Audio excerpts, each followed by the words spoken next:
Today I want to tell you something that an unfaithful spouse told me a couple of days ago that I thought really captured the mindset of an unfaithful spouse who genuinely wants to get help. She was talking to me and she said something in the perfect way that I thought, man, I've got to remember that. She said, I want to know what I don't know. She said, I don't know if I want to save my marriage. I don't know if our marriage can be healed. I don't know what the future is going to look like. But I want to know, and I want to get the right kind of help. And I thought, man, that's a wonderful way of putting it. And I think it's vital for you that are betrayed spouses to hear some of the things that an unfaithful spouse wants to know that is really unsure of. And looking back, I have the ability to look back over the years and tell you so many things of what I did not know that I know now. If you're an unfaithful spouse, you might be able to relate to some of these things, and hopefully it encourages you and gives you some hope at how really great life can actually be one day again. If it's hell right now, let me tell you, I understand. I've been there. I get it. I hope today's blog helps you, because I think there's some good factors in here for both of you to key in on and maybe at least take the ball a little bit further down the road, the ball of recovery, if you will. So here's a few things that I just didn't know. You know, early on in recovery, it was so much of a whirlwind. Everything was just moving so fast, and I was so numb, and I just couldn't process things at the speed in which they were happening. You ever feel like that? Like it's moving so fast, you just can't process it. And a lot of times you want it to stop, but it won't. And it can't. And if you're anything like me, you just want to pull the ripcord and disengage, right? But you can't. It's real life with kids, with families, with jobs, with bills. So there was so much that I just didn't know. And I didn't really have a lot of people that could help me understand a few things. And so I want to lay out some things for you that I hope encourage you. You know, I never knew, and I'm going to try and start these statements with that, I never knew how fairy tale-like my marriage could one day be. You know, we were married 10 years, everything went to crap, it was all my fault, and we've now been married 20 years. And I got to tell you, I never knew it could be as good as it is right now. And I know there's a number of you with sarcasm that kind of go, here we go, especially the unfaithful spouses early on in recovery. I love you. I was once you. Sarcasm is another form of contempt. I'm not going to take it personally. I'm just going to tell you, my marriage is fantastic. I can't believe the fairy tale nature that things are right now compared to the way they were. This morning, for example, we had just a great time. I took a shower, the kids are taking off for school, everybody's loud music, having a great time, we're all together. Samantha came upstairs in the shower and it was a good little moment. And then we had breakfast and I ran off to the office and it was just great. It was just so normal. It was just so good. I just had no idea that we could one day get to that point. I just had no idea that normality could return. I think it's probably better said normalcy. We'll leave it in there just to show you what a complete screw-up I can be at times. I never knew that we would get back to fighting about bills and laundry and how to raise good kids. We don't fight about infidelity. It'll pass eventually if you get the right kind of help.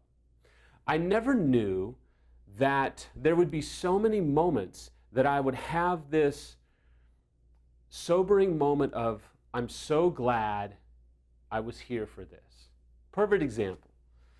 Just a while ago, my youngest, he has a fish. He's 9 years old, learning how to be responsible. And he had a fish, loved his fish. It was the first animal, first fish thing that was his, that he got to take care of. And it lasted, if it lasted 6 months, it lasted 5 months and 30 days longer than we thought it was going to last because he's just all boy and just breaking stuff, throwing stuff. But he took great care of this. Well, it died. And he was super sad about it. I mean, he fell apart. And we had a fish funeral. We sent it to Jesus through the toilet. Just leave that there. But he fell apart crying. I was holding him, and then Samantha was holding him. I constantly am bombarded with moments of, if we were divorced, I wouldn't be here for this. Yeah, 10 years later, I still do. I still have these moments where I go, man, if we were divorced, I wouldn't have been here for this moment. And I'm bombarded with that. And it's actually a great thing because it keeps me sober. It keeps me in tune with how life could have been. And I encourage you, run the reel, if you will. Turn on the movie reel and remind yourself how much worse it could be. For some of you, I know you're probably like, Samuel, things are really bad. I don't need to look back and see how bad things once were. They're terrible right now, and I empathize with you. I do. And I don't have magic words. I'm really sorry. But you have a choice in how you respond to this moment. And I hope and I pray, when we film these things, I always pray to God I have the right answers, and I don't pretend to have them all. But there are choices that you can make to move forward in your own recovery. And there are options for you to get healing for yourself and to be able to be the best mom or dad or even just person that you can be. Now, picking back up, I wish I had known how great physical intimacy and sex could be again one day.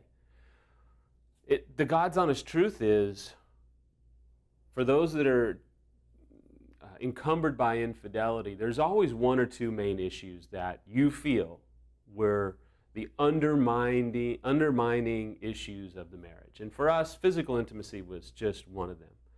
And I got to tell you, through God's grace, through the right help, through reading a good amount of books, through processing with Rick and John and Leslie, our sex life is better than I ever thought it could be. I had no idea that it could be as good as it is. It's just the truth.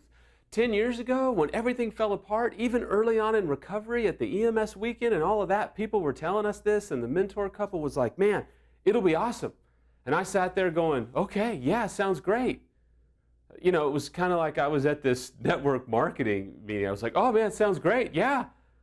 That's not going to happen. I mean, it was so hard for me to apprehend faith that our physical world as a married couple could be as good as it is now. I wish I had known how self-absorbed I was and how self-absorbed I can be right now. The fact is, everything revolved around me. My whole life was this all about me variable. And I've talked about it a lot of times, but I got to tell you, even now, 10 years later, I can be incredibly self-absorbed. And it keeps me from allowing myself to fall back into that. The awareness of how I once was and who I once was helps to keep me from falling into that trap again. I wish I understood, finally, I wish I understood how much of a future I still had. And this is where it gets real personal. I was convinced I could never be used by God again.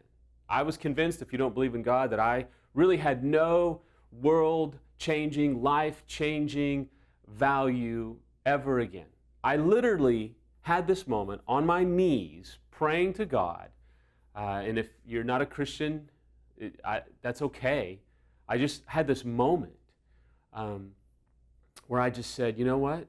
If the best thing I can do, the only thing that brings value to the rest of my life is to be a dad, so be it. Because I was convinced I was done with our marriage, that my marriage was going to completely just be obliterated.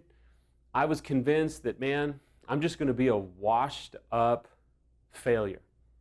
I really did. I couldn't grab hold of any idea that I would bring value in the future again. as a pastor, as a leader, as this, that, or the other.